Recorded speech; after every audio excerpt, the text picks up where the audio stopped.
Hi everyone, welcome to the Career Corner. So today I would just like to share some comments or insights about a video on TED Talks I watched yesterday. It was by Sean Aker, and he basically was talking about how studies find that 25% of job success is predicted by IQ, which is really low. Um, Considering how people always think, hey, I'm smart, I could do a lot. But in reality, it's not so much about your level of IQ, but it's about your optimism level, it's about your social support, it's about your ability to see stress as challenges instead of stress.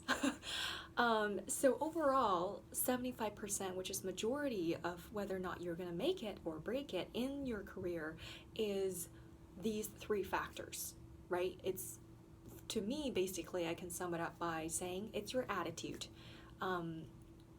And he also point out that we're really, a lot of times, we're chasing after this dream. Hey, we're going to be for example, making this much money, we're gonna be successful, and then we're gonna be super happy. So that's sort of the general, I guess, assumption behind a lot of us going after materialism or to earn more money or to do very well in your field, is to be happy. That's the ultimate goal for most of us, I would say, that we're chasing after happiness. But he suggests that we actually reverse the formula. We think that as a society, we need to be successful in order to be happier.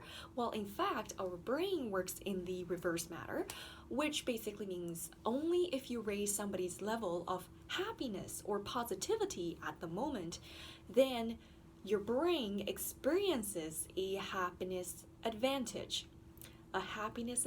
Which will makes you, or which will gives you a 31% more productive rate. So instead of you thinking, only after I achieve that I will be happy, perhaps we can reverse it and think in terms of, I'm just gonna be happy while doing this thing and then be happier afterwards. So he also said that we should find ways of becoming positive in the moment. So that your brain actually produces more dopamine, which will turn on all the learning centers. And all these are quotes from Sean Aker's TED Talks, which I find is extremely, I guess, useful and valuable for today's youth. As I myself have some very good examples or experience that can really testify what he mean by that. Actually, one of my dreams as being a teacher was inspired by one of my teachers when I was in high school in China. I would say it's extremely powerful and positive when a child or a youth is in a very positive state of mind. When I was in elementary school, I was sort of the lowest grades, or I would say I'm not very good at English and Chinese at first. My teachers actually predicted that, I wouldn't be able to graduate from high school with the speed I was learning at the time. But one teacher really saw something special. She is like my Mandarin teacher, and then she noticed that I'm really good at writing, or she noticed that I have some potential there. So she really encouraged me and just really inspired me to write more. And after about 2 years, I practiced lots and write more, and even have a few of my pieces actually published in a national newspaper, actually a few national newspapers, and constantly taking the first and second place in Chinese subject all the way until high school graduate. So even though it was just a small little thing, teacher noticed, but I think the encouraging words and the hope the teacher installed in me really makes a dramatic difference. It doesn't really take much effort, but I think the loving heart of a teacher and the positivity the teacher installed in a child really, really impacts dramatically for a person's life, for that kid's life, for my life.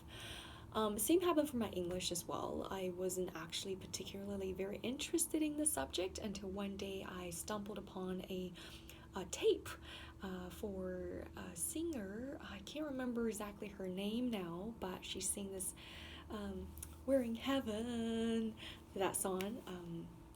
And I just start to really get interested in the language. I'm like, wow, this is a beautiful language. What a beautiful poetic way to express her feelings. And then I start to slowly but gradually fall in love with English. So by grade 9, I basically pre-read all those textbooks, and because my teacher as well recognized me once saying, oh my gosh, you have some really great speaking pronunciation advantages there. I go nuts. All of my rooms are taped with all sorts of English things. I bought lots of tapes, watch a lot of CDs, DVDs, and listen to a lot of songs in English and radios that's in English. Just really immersed myself in it. Like before I go to sleep, or first thing I woke up, it would always surround myself with the language of English. So I would say that little thing of dropping the little tape, or me just feeling so positive about the subject, really does a huge impact for my whole life. And I would say because of all these first few months when I landed in Canada, I was actually fortunate enough to be able to consider a fairly high level of oral pronunciation and communication skills. Another thing I also find that we really need teachers who really care about the long-term development of the child, instead of focusing on how much knowledge or test their skills, or their knowledge at the moment, what they possess. We should really see the potential they have, and how much effort they actually put in. So teachers really hold such a heavy responsibility to change one's life, because I myself have really super grateful to have two important teachers that guide me through this whole confusing and I would say stressful path when I was in elementary school. And I think we really have to understand, in order to have kids to have a mindset of change mindset, which means there will always be positivities, there will always be light at the end of the tunnel. We need to make sure teachers understand that concept themselves, and really encouraging and discovering the potentials in each kid. Okay, so that would be kind of my theme for today, even though it wasn't quite so much about saying about career. I would say same applies to your career. So at the beginning stages, you might feel stressful, or you don't know if this is what you want to do. I would say just go for it and really give it your best. And instead of thinking, is this the right match for me, which is super important as well, of course, you have to consider. But if whatever you get into, please don't give up easily.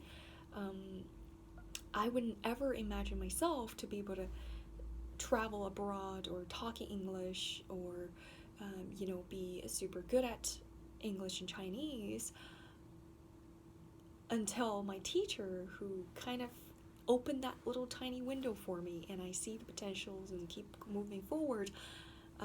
It's like you moving through this corridor, right? And you can't really see every step all the way along, but every time you move forward a tiny bit, you will have a complete pictures of different choices that you never thought before. So please make sure you leave yourself some room for growth, and really just keep that hope up and keep pulling it through. Okay, best of luck, and thanks for listening to me, and we'll see you next time. Thank you.